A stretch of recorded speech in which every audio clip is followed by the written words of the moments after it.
iniziato, io faccio una domanda a Davide Alessandro, siete potenti, dite la verità, nessuna domanda, le provocazioni che cadono nel vuoto, sembra che sia veramente come c'è scritto nel libro, cioè che questa identità non ha presa su nessuno, questi sono talmente imbevuti di globale che quando gli parlate di sardità li guardano come se foste di marziani, perché non rispondono? Perché non fanno domande? No, cioè più che altro è brutto, cioè senza offendere, in particolare, però è brutto che siano intervenute quelle persone che forse oggi sono tagliate fuori da un discorso e da un processo logico, cioè gli adulti, i professori. E boh, se la lettera è un giovane sardo, non so, non siete, cioè il libro è fatto per voi, non siete stufi di sentire, ripeto senza offendere, di sentire c'è una domanda, abbiamo provocato di sentire insomma gli adulti dar sentenze, dare opinioni e rimanere, che possono essere cioè le puoi concordare, come puoi andare contro queste opinioni, e però stai zitto, ti arrocchi dietro un silenzio che più che silenzio di timidezza, secondo me è silenzio di indifferenza. Ecco, non vorrei che si cadesse in questa cosa qua. Gente che se ne va, non si sposta. No, beh, no. Devi dire qualcosa. Sì, c'è il problema della pendolarità, giustamente molti sicuramente devono andare via. È vero. Si estraendo, domanda, finalmente. Allora, sono d'accordo con il fatto che si debba conservare la tradizione, però mi chiedo come possa essere possibile instaurare la tradizione sarda a Milano, come cioè, vi possa essere venuto in mente di poter insegnare il dialetto sardo a Milano. Se voi stessi avete detto che il dialetto lombardo ormai è quasi del tutto scomparso, allora perché non insegnare il dialetto, non so, lombardo a Milano, dato che la tradizione sta comunque scomparendo, e magari, non so, magari in Sardegna insegnare il dialetto sardo, perché io mi metto nei panni dei milanesi, cioè se un la lingua sarda. La lingua sarda. Se un milanese venisse, non so, per dire al liceo Dettori, no? E mi dicesse vorrei insegnare la lingua milanese a voi sardi. Dialetto milanese. No, la questione è importantissima, lingua sarda e dialetto milanese. Va bene, andiamo oltre, però la domanda mi sembra chiara. Dobbiamo imparare il sardo in Sardegna e il milanese a Milano. Perché dobbiamo fare queste confusioni, queste contaminazioni? Questo scambio che potrebbe sembrare un po' esotico. Allora, se mi consenti io rispondo prima a quella ho fatto la domanda prima. Allora, tu hai detto che insomma in un paese magari hai fatto la battutina così non conoscono neanche il telefono. Vabbè, ma secondo me è il processo che bisogna stabilire 2 gradi se non più di locale, cioè la località di Cagliari è completamente diversa dalla località di Arezzo, dalla località di Macomer, dalla località di altri paesi. Ecco, il processo che deve avvenire a Cagliari è quello di entrare, ti rispondo brevemente, in una globalità attraverso la tradizione, entrare in una globalità quindi grazie alla località e far coesistere le 2 cose, perché quella che cioè la realtà che sta avanzando è una realtà globale, la realtà che viene meno è la realtà locale. In un paese il discorso si capovolge, cioè abbiamo un globale che manca e che deve entrare e abbiamo un locale solido, cioè quindi lasciare il locale per trovare il globale, invece a Cagliari lasciare il globale per ritrovare un locale che ti aiuta a far coesistere le 2 cose. Allora, il problema è che nei paesi il locale è debole perché non viene valorizzato e appena entrerà il globale lo spazzerà via. Questo mi sa che è già avvenuto a Cagliari.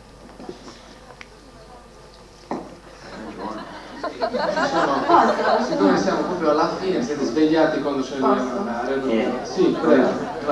Carlo, cioè, io ti voglio dire una cosa soltanto, che a Cagliari in un certo senso il locale non esiste, il locale esiste molto di più nei paesi dove dici tu magari non esiste il telefono, per assurdo dico, però in quei posti il locale non verrà mai completamente spazzato via. No, e te lo dimostra il fatto che per esempio in Barbagia ancora la maggior parte delle persone abbia molta più fiducia in quelle che sono le usanze, le istituzioni, possiamo dire ancestrali in un certo senso, cioè la vendetta barbaricina, cioè ci sono molte più persone che hanno fiducia, che decidono di, in un certo senso, di vendicarsi da sole, cioè di rispondere a un torto subito, già più con la tradizione che attraverso lo Stato. E questo perché, scusami? Perché lo Stato in un certo senso è assente, in determinati luoghi della Sardegna non arriverà mai completamente.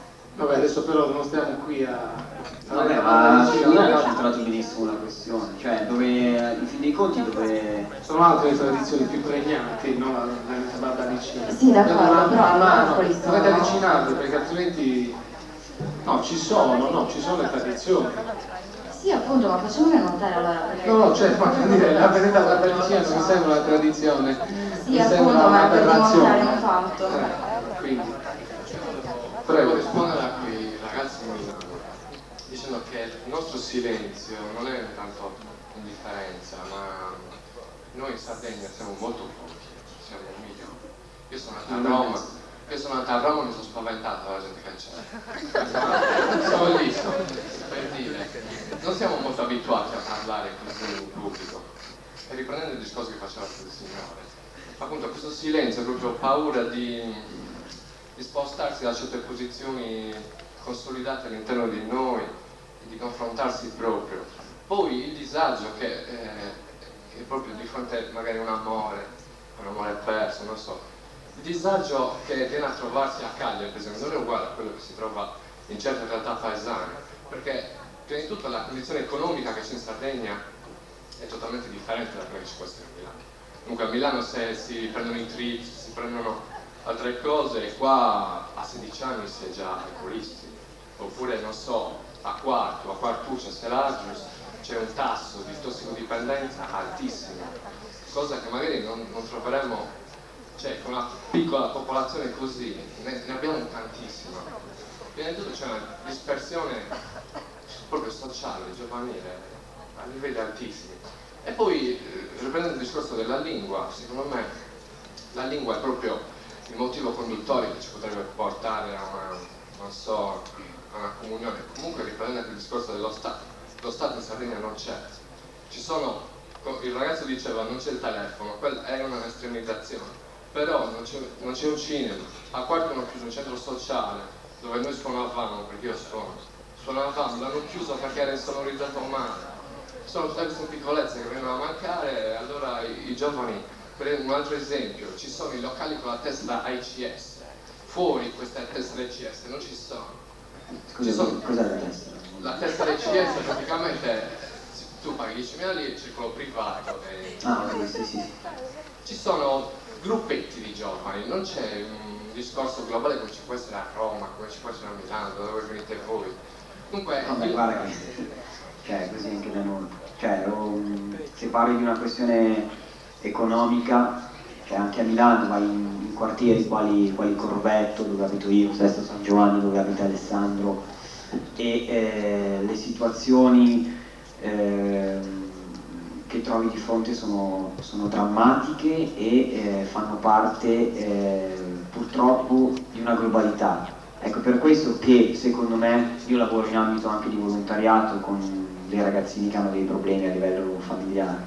Ecco, secondo me bisogna sviluppare una coscienza critica per avere il coraggio di guardare queste cose, il coraggio di non accettarle, ecco, il coraggio di non accettare che ti chiudano un centro sociale, il coraggio di protestare per i take that, di protestare non per i take that, ma perché sono sciolti i take that, ma perché ti hanno chiuso uno spazio tuo, una tua esigenza, indipendentemente dai connotati politici, ecco, questo è importante chiarirlo. Avere il coraggio di essere antagonisti al consumismo, ecco, secondo me io qua voglio insistere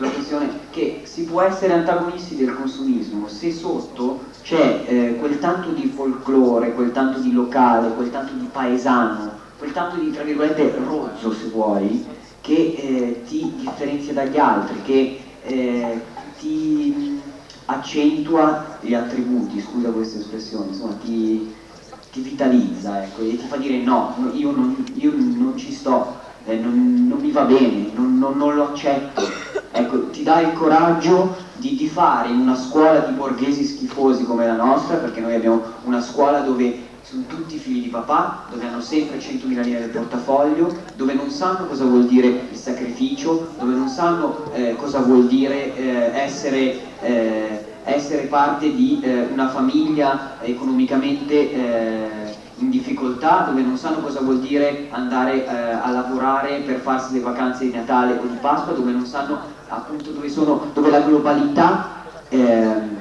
rientra appunto nella questione anche economica, la globalità tutto è dovuto, ecco, no? Dove non ti insegnano il sacrificio, ecco. Forse quello che manca è proprio la voglia di sudare, la voglia di guadagnarti qualcosa lavorando, soffrendo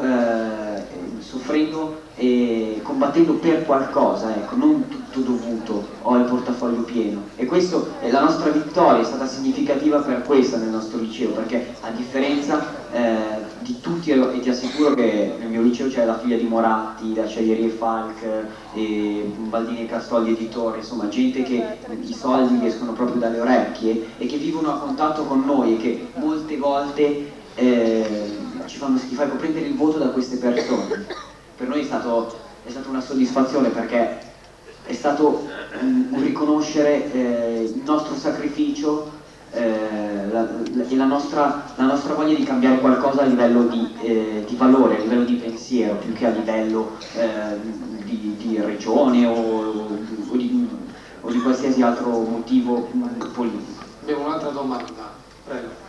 Allora, io voglio un po' provocarvi.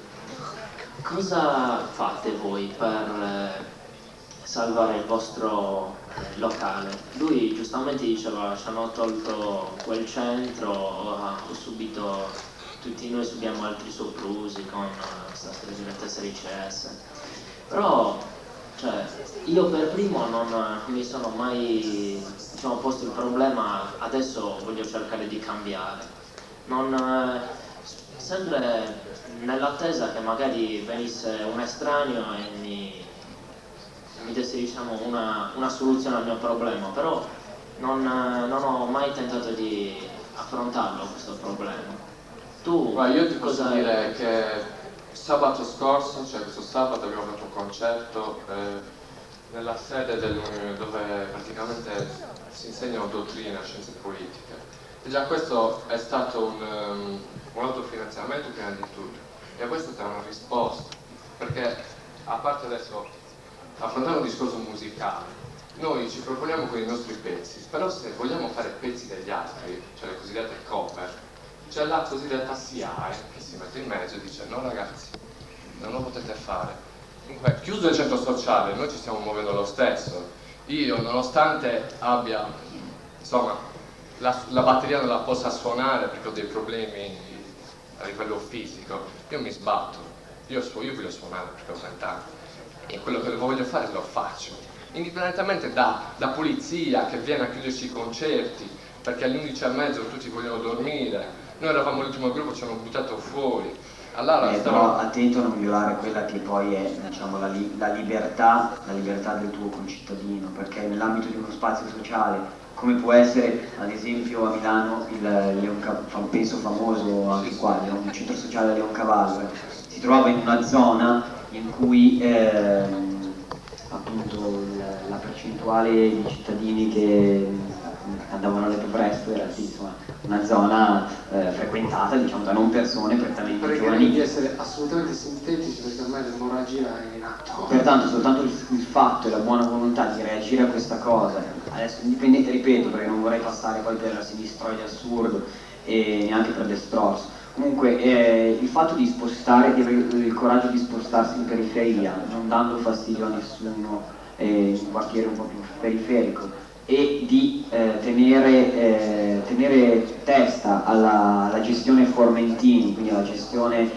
leghista, che aveva puntato il tutto sulla chiusura del Leoncavallo, ecco, è significativo, vuol dire che il giovane si auto-organizza, il giovane diventa antagonista sociale di un potere che ormai non è più potere, ecco, non ha più radici, ecco, neanche lo Stato. Il problema sarebbe più grande, lo Stato forse dove va a pescare le sue radici? Lo Stato che abbiamo adesso, la sinistra che c'è al governo adesso, ma qua poi il tema diventa ancora più grande, cioè dove sono le radici della sinistra che ha al governo adesso? Dove sono le radici della politica in Italia?